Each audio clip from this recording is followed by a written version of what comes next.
trafficking is about money. No trafficker gets up in the morning and decides that they think they'll do a bit of sexual exploitation or domestic servitude, or maybe take the organs and traffic those. No, traffickers get up in the morning to make money. And therefore, we need to target and take the money out of the system.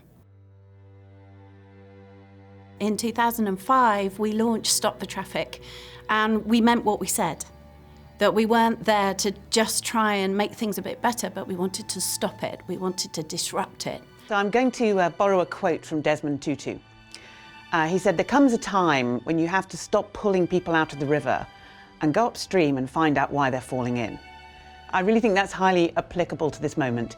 The use of technology to mine the incredible amounts of data that are out there that can actually help us find out why they're falling in and actually stop it happening is incredible. So what we need to do is we need to be able to give to every community sight so that they can see for themselves where their risk lies and what action they can take.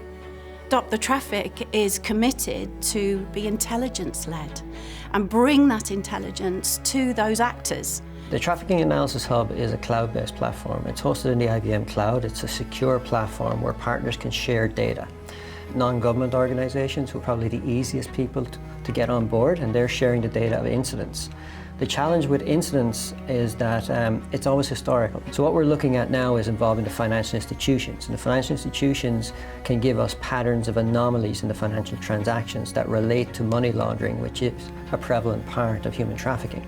The transactional information is real-time or near real-time. So those patterns give us an indication that something is occurring right now. Investigative teams inside the financial institutions can start to see what patterns are developing in these specific locations for these specific types of transactions and for these specific types of trafficking. And that's something that they haven't had access to before. The more external organisations that we can bring in to be part of this with us, the greater our scale grows, because all of a sudden it's not just the public domain data or law enforcement data or the data that Stop the Traffic can collect through their app. Suddenly it's an awful lot of proprietary information that those organisations have that they can collaborate on, and that also gives us a global scale and a global reach, which is quite extraordinary.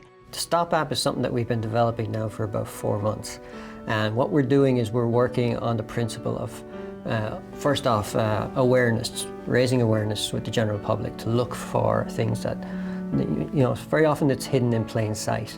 Trafficking is right there in front of us, but we don't realize it. So if you see things that are unusual after you've been through the awareness, you have some vehicle to do something about it.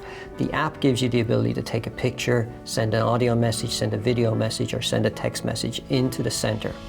We have the geolocation for it, we have the date and time, we have some information about the enrichment of that data, and that can all flow directly into the Trafficking Analysis Hub. It becomes a new data source for us, which hopefully as it gets scale, we start to get more and more reports, which again enriches the data sets. Why IBM? Why is IBM involved in this? Why is IBM working to prevent human trafficking? It's because we can and because we must. IBM forever, for its entire 180-year history, has sought to make the world work better and to change the way the world works.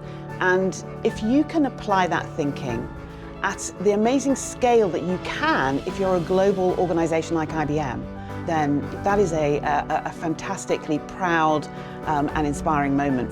It's a huge thing professionally in my career to be able to be involved in an initiative like this. I've done many projects for many different types of companies and organizations in IBM, but I'll always look back on this one as the one that I was particularly proud of and the one that I really enjoyed most. The relationship and partnership with IBM transformed our lives.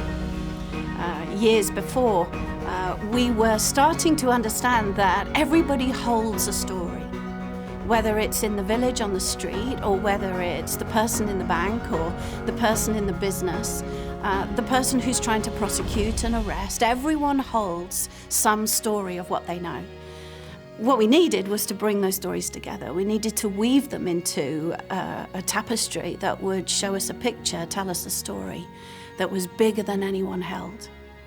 IBM gave us that possibility.